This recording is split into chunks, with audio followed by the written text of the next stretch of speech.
অনেক জল্পনা কল্পনার অবসান ঘটিয়ে মালয়েশিয়া ট্রিপ আলহামদুলিল্লাহ সফল হলো। আসসালামু আলাইকুম। আজকে আমি পরবার জন্য এই টপস আর জিন্সটাই নামিয়ে নিয়েছি। 7:55 মেবি আমার ফ্লাইট।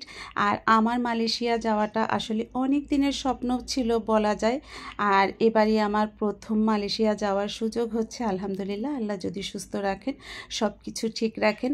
তো আপামনির আসার কথা ছিল, তো আমরা দুই বোনই আসলে একসাথেই আসতে চাচ্ছিলাম। তো আপামনির ভিসাটা আগেই করে রেখেছিল।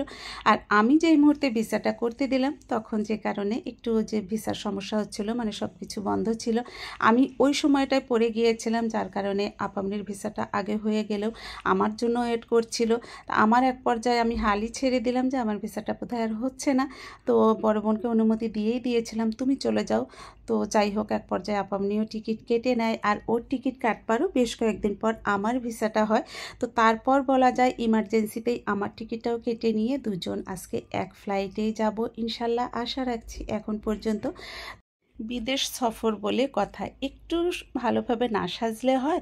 তো যাই হোক, এই ফাঁকে মাথা ব্যথার জন্য ঝামেলা না হয় তাই কফি নিয়ে এসেছিলাম। একটু চুড়ি পরতে ইচ্ছে হলো, কিন্তু এক হাতে আমার গোল্ডের ব্রেসলেট আর গোল্ডেন কালারেরই ঘড়ি ছিল, এই রূপালি কালারের চুড়িটা মানাচ্ছিল না, নিজেই আবার খুলে রেখে দিলাম।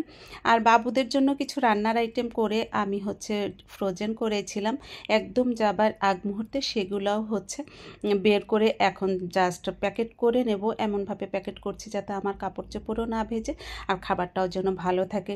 তো যাই হোক, সব কিছু প্যাকেট করা আমার হয়ে গিয়েছে, আমি এখন রেডি হয়ে গিয়েছি যাবার উদ্দেশ্যে। আর আসলে যেটা হয়েছে, আমি ঘর থেকে কোথাও বের হই না, সেটা হচ্ছে আনিসকে ছাড়া। আমার মনে হচ্ছে যে অনেক দিন পরে এমনটা হচ্ছে, তো তার জন্য একটু মন খারাপও হচ্ছে। আর ওরা আমাকে সবাই মিলে এয়ারপোর্টে দিতে যাচ্ছে, আমি যদি এটা চাইনি যে ড্রাইভারই আমাকে নামিয়ে দিয়ে আসুক, কিন্তু না, সবাই যেতে চাচ্ছে। আর আনিসকেও নিয়ে নিয়েছি, বেচারার খুব মন খারাপ হচ্ছে আমি জানি। তো যাই হোক, আসলে ইচ্ছা করেই তাকে নিতে চাই নাই। তো এই রাস্তাটা তো বরাবর আমার খুব ভালো লাগে, চলে এসেছি, খুব বেশি রাস্তায় জ্যাম পাই নাই।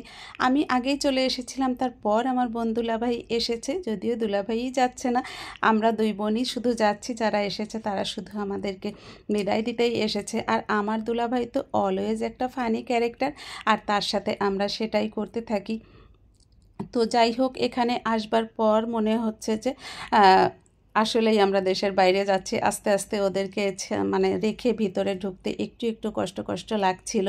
এতক্ষণ পর্যন্ত যেই কষ্টটা লাগে নাই, আসলে যেই কয়দিনের জন্যই যাই সেটা বড় কথা না, কথা হচ্ছে যে ওদেরকে রেখে যাচ্ছি নিজে একা একা অনেক দূরে, এটা ভাবলেই মনটা একটু একটু কেমন ভার ভার হচ্ছিল। আর দুলাভাই দৌড়ে যে কফি নিয়ে আসলো, কফিটা যদিও কিছুক্ষণ আগে আমি বাসা থেকে খেয়েই এসেছি।